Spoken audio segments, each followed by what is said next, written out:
Yo, happy Cinco de Mayo, happy quarantine, happy Tuesday to everybody out there. This is your boy.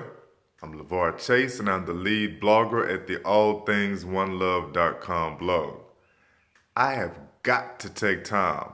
I can't write it out for y'all right now, but I gotta take time and remind you, Cinco de Mayo has nothing to freaking do with winning independence in Mexico. It's not about that at all.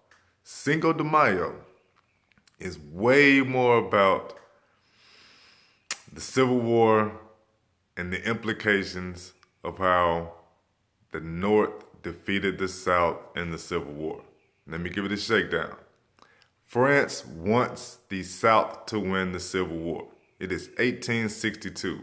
North and South are duking it out. They're duking it out because they want slavery.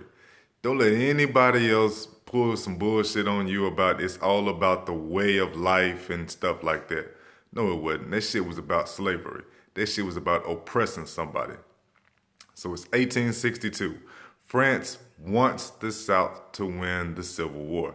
They gotta have the South win the Civil War because they need Southern cotton. Who's out there picking Southern cotton? Me and my goddamn people. We out there picking Southern cotton. So it's going down. The fight is going down. France decides they're going to send in this unit, this backup, these horses, these cavalries, the guns, everything the South needs because the South needs help. They're going to send all this shit and they're going to land in Mexico, sneak in through Texas, help the South win the Civil War, get a bunch of cotton, boom, blacks are slaves, France gets cotton, the whole shebang. They win it all. They got the win and play for it.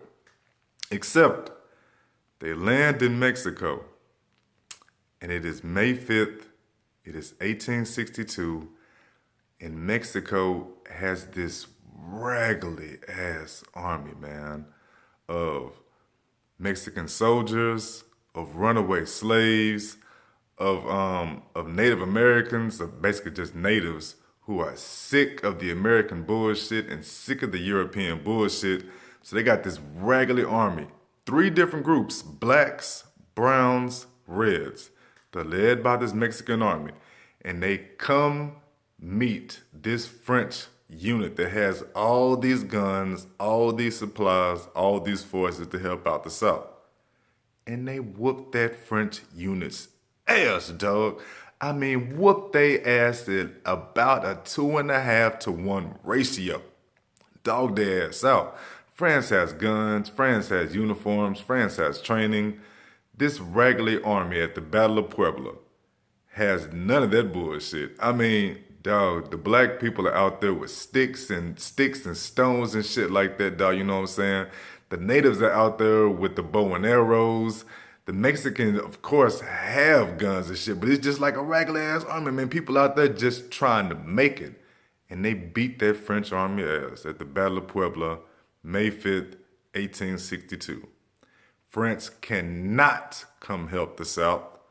2 years later, the South has to give up because their biggest problem was that they never got supplies and weapons they needed to beat the North. That's why every single Cinco de Mayo, right here in my tribe, yo, we kick it hard because we know without the Battle of Puebla, France would have come in, helped the South, and that could have been the winning play for the South to win the Civil War. It was not. It did not happen because of this day, 1862. Blacks, browns, reds defeated the French, kept the South from winning the Civil War, ended slavery. Yo, that shit was all popping and banging for me because, of course, my ass is black. I didn't want the South to win the Civil War. Boom. Now you know. So when you go to work, when you out vibing, when you out buying your Coronas, yo, man, don't tell nobody that Mexico won their independence today. That's not what this shit was about. This shit was about keeping blacks free. That shit was about telling France no. That shit was about Mexico, a young country, sending out this young, raggedy army and basically saying, fuck y'all. You don't come through here and pull none of that bullshit no more. It stops now. It stops now. So, there you go. Enjoy your Cinco de Mayo. Have a good time. I know I will. Make sure you're rocking with that All Things One Love blog. Later.